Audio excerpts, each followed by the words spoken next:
지금 전 세계가 발칵 뒤집혔습니다. 세계 최강 미국의 엘리트 해군 장교들이 모인 대학 수업에서 충격적인 일이 벌어졌는데요.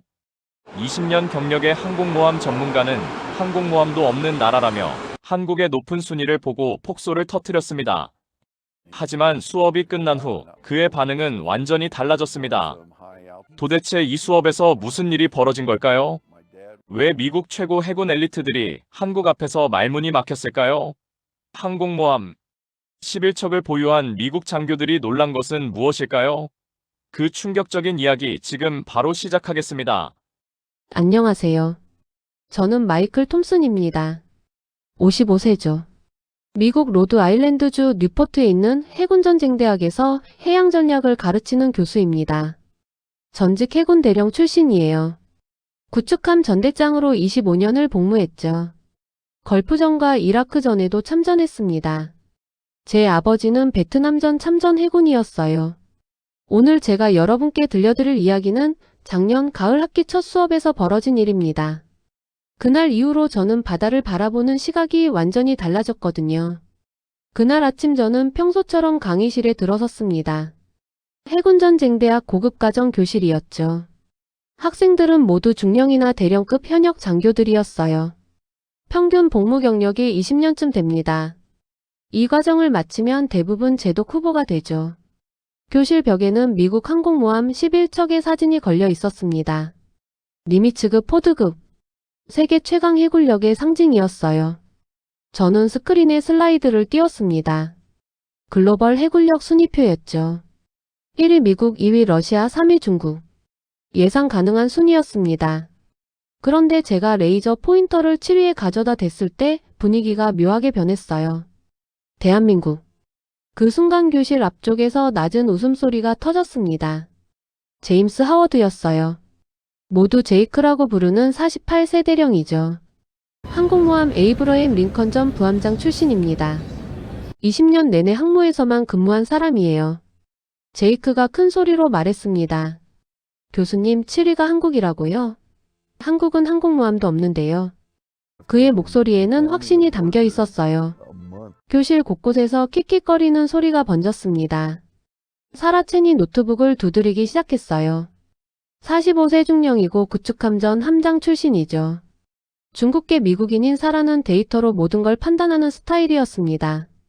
교수님, 한국 해군 전력은 미국의 8%에 불과합니다. 사라의 목소리가 차갑게 울렸어요. 항공모함 0척, 순양함 0척, 구축함 12척 뿐이에요. 이게 7위라니 과대평가 아닙니까? 창가 쪽에 앉은 나이젤 크로스가 거들었습니다. 52세 영국 해군 교환 장교였죠. 영국도 퀸 엘리자베스급 항모가 있습니다. 작지만 항모 보유국인데 한국보다 순위가 낮은 건 이해가 안 갑니다. 그의 목소리에는 영국 해군의 자부심이 묻어났어요. 저는 일부러 아무 말도 하지 않았습니다. 그저 침묵 속에서 학생들의 반응을 지켜봤죠. 웃음은 점점 커졌고 몇몇은 서로 눈을 마주치며 고개를 저었습니다. 교실 맨 뒤쪽에 강민준이 조용히 앉아 있었어요. 43세 한국 해군 중령이고 잠수함 출신 교환장교였습니다. 민준은 평소에 거의 말이 없었어요. 하지만 그날 그의 눈빛이 달랐습니다. 뭔가 다른 생각을 하고 있다는 게 느껴졌죠. 저는 천천히 교단을 내려와 학생들 사이를 걸었습니다. 일부러 대답을 미뤘어요. 긴장감을 키우기 위해서였죠. 그리고 칠판으로 걸어가 분필을 집어들었습니다. 왼쪽에는 바다를 지배하는 것이라고 크게 썼어요. 오른쪽에는 바다를 거부하는 것이라고 적었습니다. 학생들의 웃음이 멈췄어요. 모두가 칠판을 응시했죠. 저는 그 순간을 기다렸습니다. 바로 이럴 때 진짜 수업이 시작되거든요. 제가 입을 열었습니다. 미국 해군의 목표가 무엇입니까? 제이크가 즉시 대답했어요. 전 세계 해양 지배입니다. 그의 목소리는 확신에 차 있었죠. 저는 고개를 끄덕였습니다. 맞습니다. 우리는 태평양, 대서양, 인도양, 지중해 모든 곳에서 작전을 펼치죠. 11척의 항공모함으로 72시간 내 전 세계의 어느 해역이든 전투력 투사가 가능합니다. 저는 벽에 걸린 항모 사진들을 가리켰어요.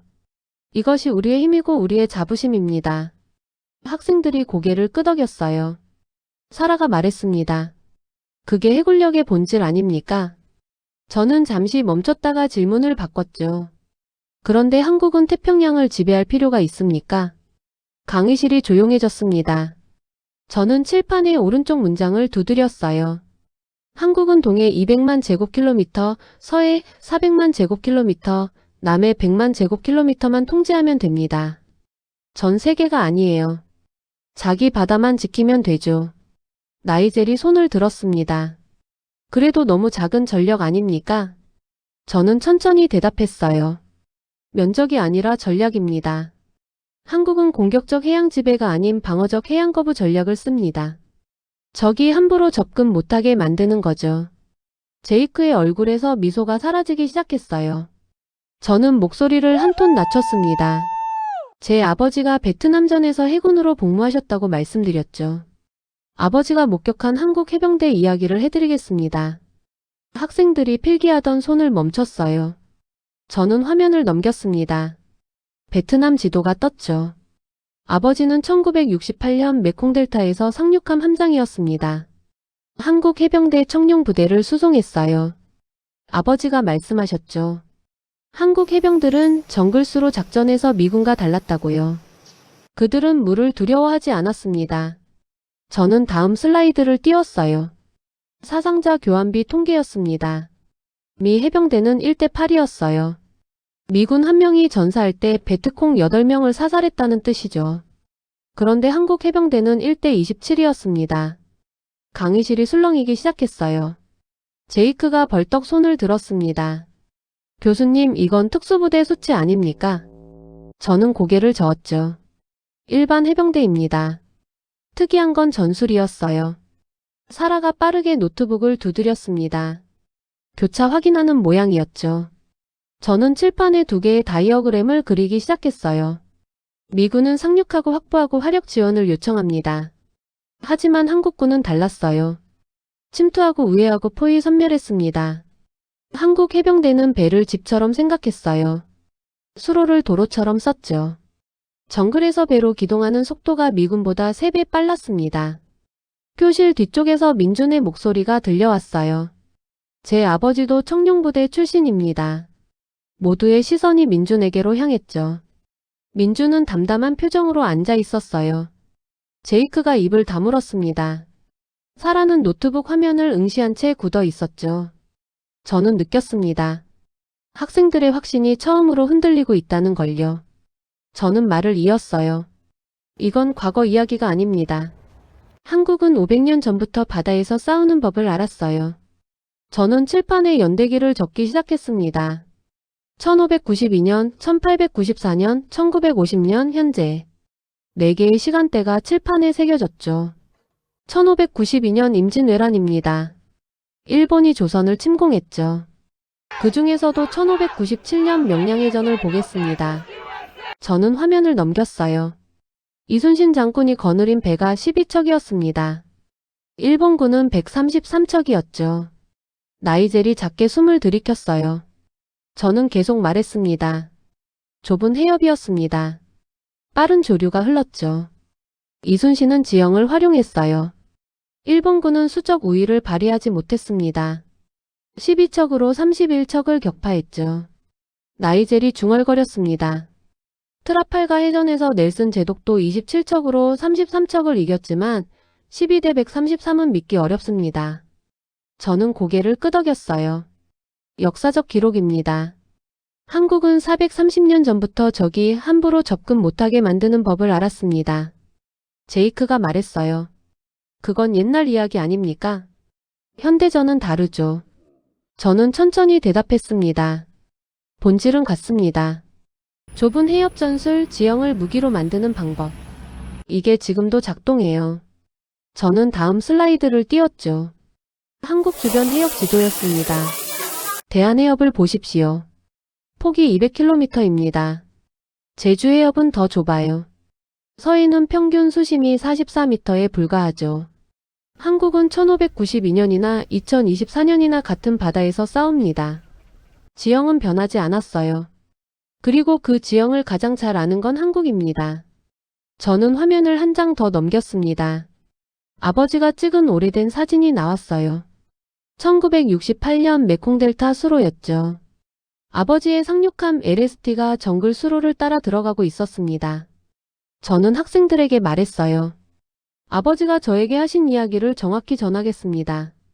한국 해병들은 새벽 3시에 출발했대요. 미군은 해가 뜬 후에 움직였죠. 한국군은 어둠 속에서도 수로를 읽었습니다. 물살의 방향, 수심의 변화, 강둑의 모양. 모든 걸 감각으로 파악했어요.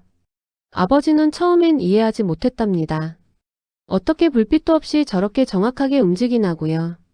그런데 사흘째 되던 날 알았대요. 한국 해병들에게 물은 장애물이 아니었습니다. 물은 통로였죠. 그들은 육지보다 물에서 더 빠르게 움직였어요. 베트콩이 정글에 숨으면 한국군은 수로로 우회했습니다. 베트콩이 수로를 건너면 한국군은 이미 반대편에 매복해 있었죠. 저는 다음 데이터를 띄웠어요. 청룡부대 9개월간 작전 기록이었습니다. 총 327회 교전, 베트콩 사상자 6,500명, 한국군 손실 240명. 제이크가 계산기를 두드렸어요. 1대 27이 맞네요. 사라가 노트북에서 눈을 떼지 못했습니다.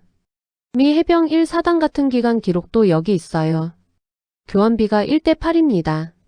나이젤이 조용히 말했습니다. 영국 해병대도 포클랜드에서 1대 15 정도였습니다. 1대 27은 정말 특수부대 수준이에요. 저는 고개를 저었죠.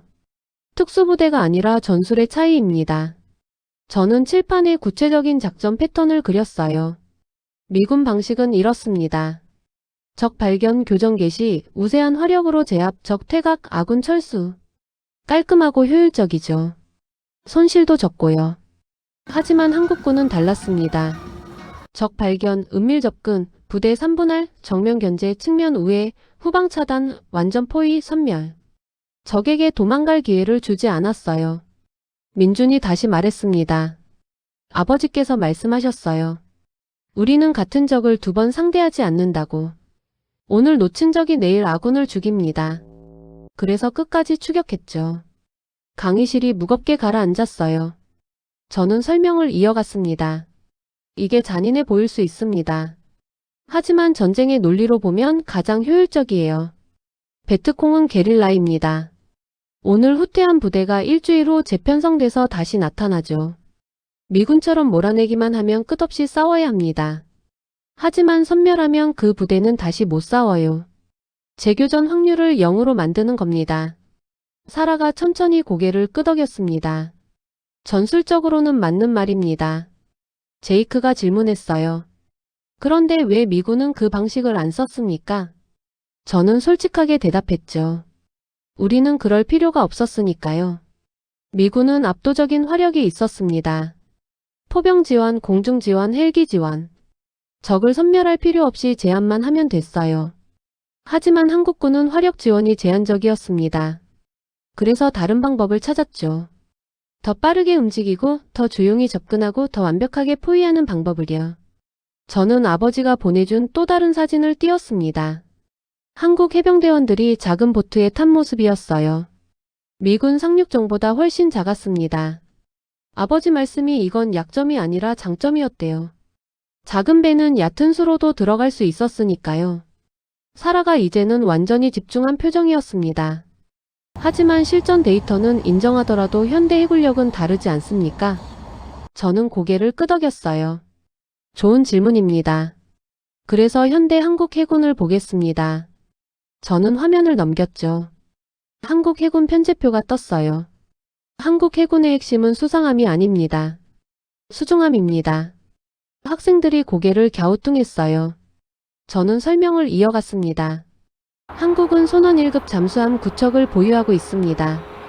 독일 214급 기반이죠. 그리고 도산 안창 5급 3000톤급 잠수함을 건조 중입니다. 이 잠수함들의 특징이 뭔지 아십니까? 제이크가 대답했어요. AIP 추진 시스템이죠. 공기 부료 추진입니다. 맞습니다. 저는 고개를 끄덕였어요. 수중에서 2주 동안 자망이 가능합니다. 사라가 작게 중얼거렸죠. 2주면 추적이 거의 불가능합니다. 저는 말을 이어갔습니다. 동해는 평균 수심이 1500m입니다. 가장 깊은 곳은 3500m까지 내려가죠. 잠수함에게는 천국입니다. 수온 약층이 뚜렷해서 소나 탐지도 어려워요. 그리고 대한해협은 폭이 200km입니다. 한국 잠수함 9척이면 이 해협을 완전히 봉쇄할 수 있어요. 저는 지도를 확대했습니다. 대한해협의 수심 분포도였죠. 가장 깊은 곳이 220m, 가장 얕은 곳은 90m입니다. 잠수함 작전의 완벽한 환경이에요. 민준이 조용히 말했습니다. 우리 잠수함은 조용합니다. 바다의 유령이라고 부르죠. 독일 기술을 기반으로 했지만 한국이 개량했습니다. 소음 감소 기술, 음향 타일, 추진 시스템 모두 한국 기술이에요. 나이젤이 고개를 끄덕였어요. 포클랜드 전쟁 때 우리 영국 잠수함도 그랬습니다. 보이지 않는 위협이 가장 무섭죠. 아르헨티나 순양함 벨그라노가 우리 잠수함 한 척에 격침됐습니다. 그 후 아르헨티나 해군은 항구 밖으로 안 나왔어요. 저는 다음 슬라이드를 띄웠습니다. 한국 잠수함의 무장 체계였죠. 어뢰와 기뢰, 그리고 최신형은 잠수함 발사 순항미사일까지 탑재합니다. 제이크가 몸을 앞으로 기울였어요. 잠수함 발사 순항미사일이요? 저는 고개를 끄덕였습니다. 현무투비 41CM입니다. 사정거리 500km죠. 잠수함이 수중에서 발사할 수 있어요. 적 함대는 어디서 공격이 올지 모릅니다. 하늘에서 올지, 수면에서 올지, 수중에서 올지. 3차원 방어를 뚫어야 하는데 수중이 가장 어렵죠. 저는 한국의 기뢰전 능력으로 화면을 넘겼습니다.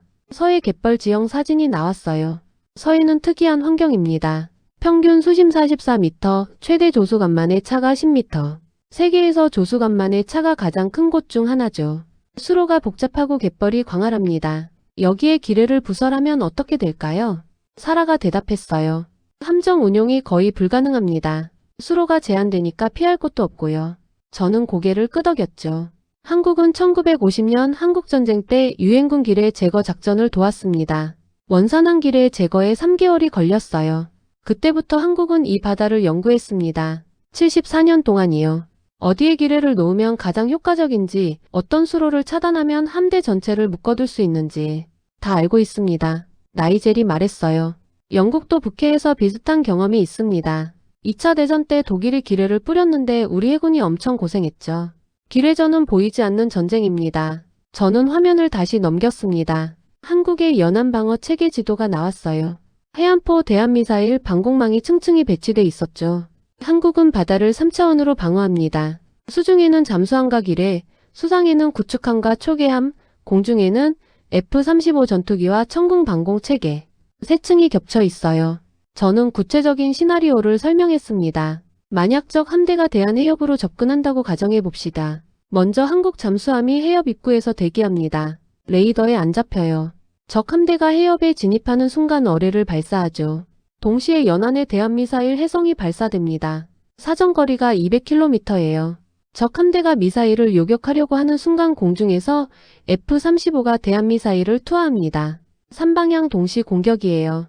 적은 어디를 먼저 막아야 할지 모릅니다. 제이크가 조용히 말했어요. 이건 접근 거부 지역 거부 교리입니다. 중국이 하는 전략인데요.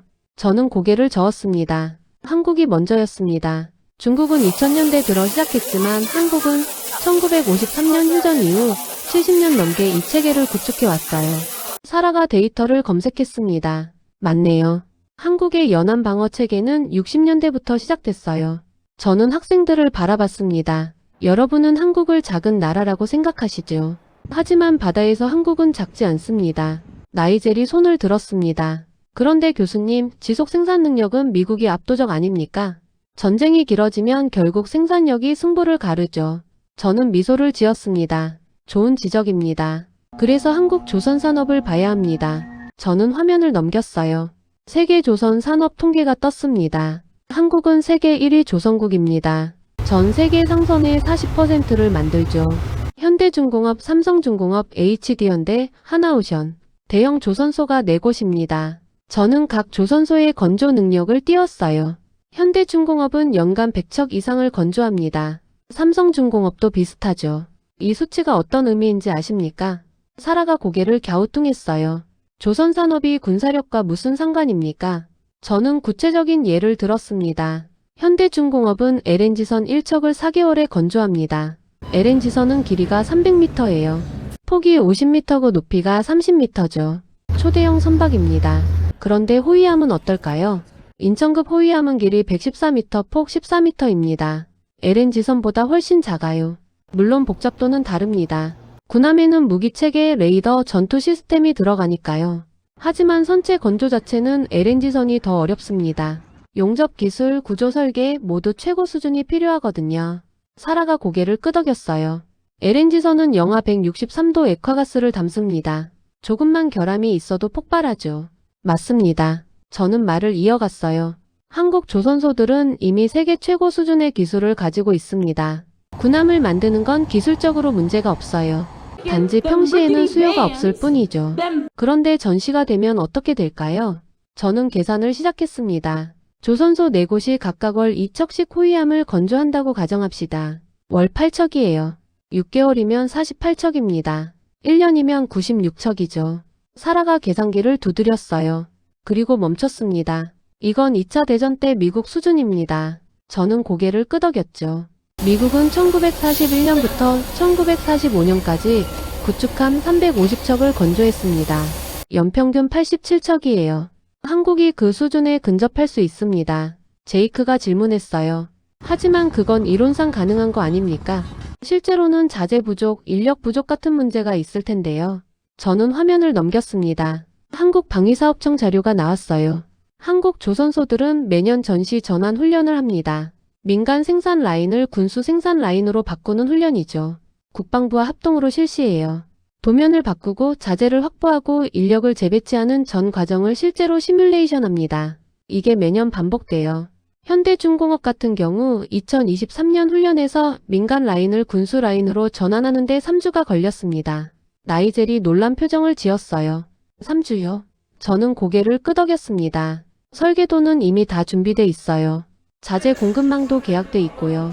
필요한 건 생산 라인 재배치와 인력 교육뿐입니다. 3주면 충분하죠. 민준이 말했습니다. 제 아버지가 현대중공업 용접공이었습니다. 지금은 해군 정비창에서 일하시죠. 아버지 말씀이 조선소 기술자들은 해군 예비군이 많대요.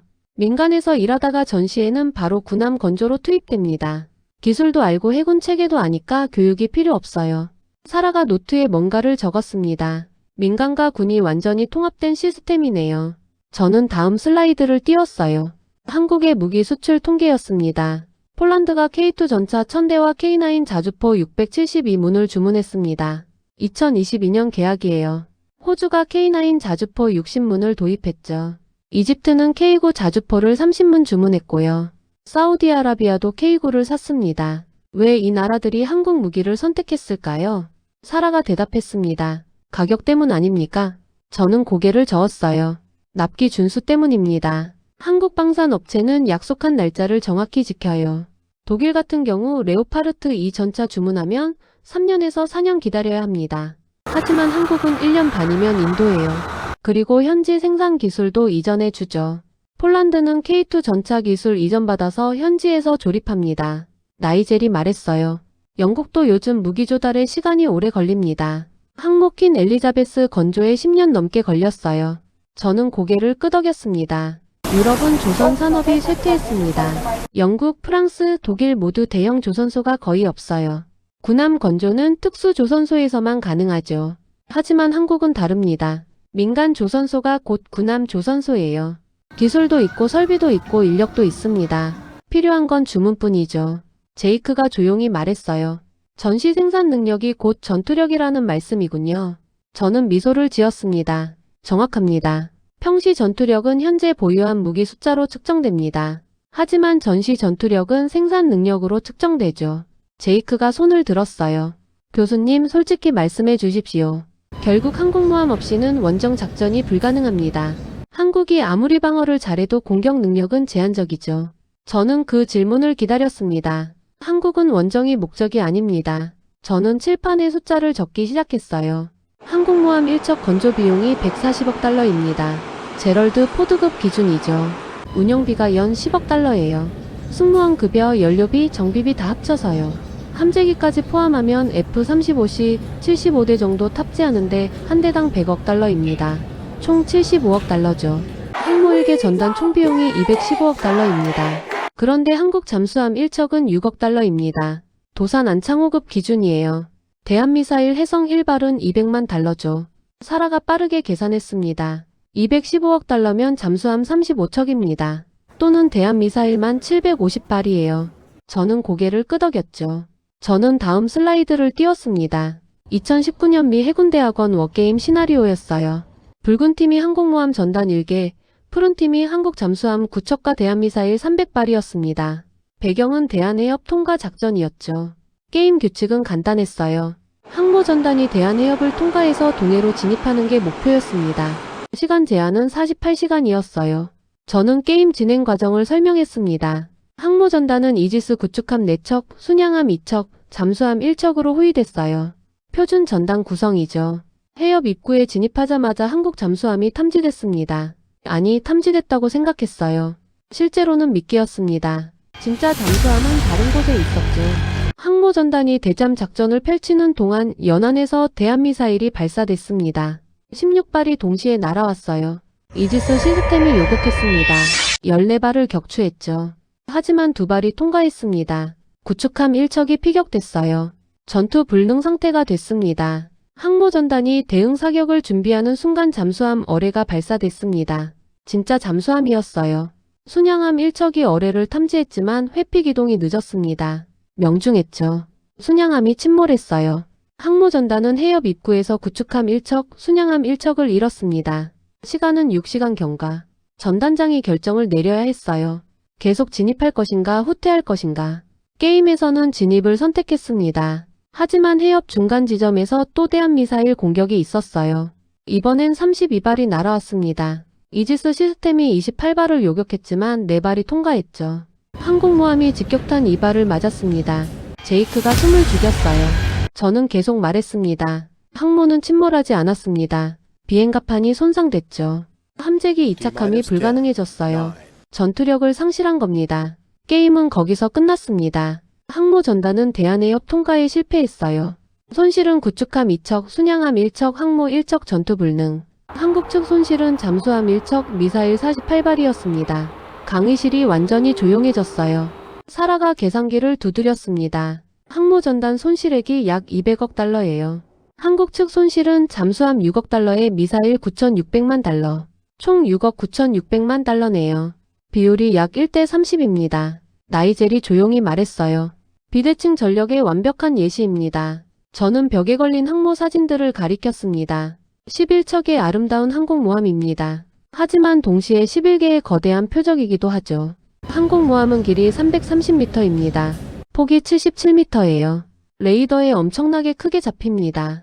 대한미사일 입장에서는 놓칠 수 없는 표적이죠. 승무원이 5,000명입니다. 한 척이 격침되면 미 해군 전체가 흔들려요. 정치적, 심리적 타격이 엄청납니다. 그래서 미 해군은 항모를 최대한 보호하려고 합니다. 하지만 좁은 해협에서는 보호하기 어려워요. 기동 공간이 제한되니까요. 민준이 말했어요. 우리는 미 칠함대를 존중합니다. 하지만 허락 없이는 동해 진입을 권하지 않습니다. 우리 바다에서는 우리가 주인입니다. 대한해협은 폭이 200km입니다. 우리 잠수함 9척이면 충분히 통제 가능해요. 제주 해협은 더 좁습니다. 폭이 100km도 안 돼요. 여기는 잠수함 3척이면 됩니다. 우리는 우리 바다를 알고 우리 바다를 지킵니다. 태평양 전체를 지배할 필요가 없어요. 강의실이 숨소리조차 들리지 않을 만큼 조용해졌습니다. 저는 칠판에 마지막 문장을 적었어요. 억제의 본질은 이길 수 없다가 아니라 대가가 너무 크다입니다. 한국의 억제력이 바로 이겁니다. 북한이 남침하면 이길 수 없어요. 설령 초반에 밀고 내려와도 결국 버티지 못하고 무너집니다. 중국이 개입하면 손실이 너무 커요. 항모 전단을 잃을 각오를 해야 하죠. 러시아가 동해로 내려오면 함대가 돌아가지 못합니다. 잠수함과 기뢰가 기다리고 있으니까요. 이게 70년 동안 한반도 평화를 지킨 진짜 이유예요. 핵무기가 아닙니다. 바로 이 계산이 전쟁을 막았습니다. 상대가 공격하려다가 계산을 해보고 포기하는 거죠. 제이크가 천천히 고개를 끄덕였어요. 그의 얼굴에서 20년 항모 근무의 확신이 흔들리고 있었습니다. 수업이 끝났습니다. 하지만 아무도 자리에서 일어나지 않았어요.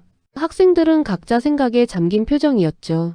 제이크가 천천히 제게 다가왔습니다. 교수님, 20년 동안 항공모함이 최고라고 배웠습니다. 제가 틀렸습니까? 저는 고개를 저었어요.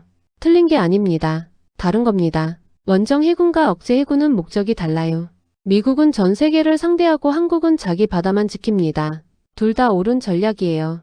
단지 상황과 목표가 다를 뿐이죠. 미국은 세계 경찰 역할을 합니다. 그러려면 항모가 필수예요. 하지만 한국은 자국 방어가 목표입니다. 그러면 잠수함과 미사일이 더 효율적이죠. 제이크가 조용히 말했어요. 저는 항모가 무적이라고 생각했습니다. 하지만 오늘 깨달았어요. 환경에 따라 강함의 정의가 달라진다는 걸요. 넓은 바다에서는 항모가 최강이지만 좁은 해협에서는 약점이 될 수 있군요. 저는 그의 어깨를 두드렸습니다. 제이크, 자네는 훌륭한 항모 장교야. 그건 변하지 않아. 단지 전쟁을 보는 시각이 넓어진 거지. 사라가 노트북을 덮으며 말했습니다. 저는 오늘 조선산업 데이터를 다시 분석하겠습니다. 생산 능력이 곧 전투력이라는 걸 몰랐어요. 특히 전시전환 능력은 완전히 새로운 개념이네요. 한국이 평시에 민간 조선소를 운영하면서 전시 대비를 동시에 하고 있다는 게 놀랍습니다. 나이젤이 자리에서 일어났습니다. 영국 국방부의 보고서를 써야겠습니다. 한국형 억제 전략에 대해서요. 우리 영국도 작은 섬나라입니다. 하지만 우리는 여전히 원정 해군을 지향하죠.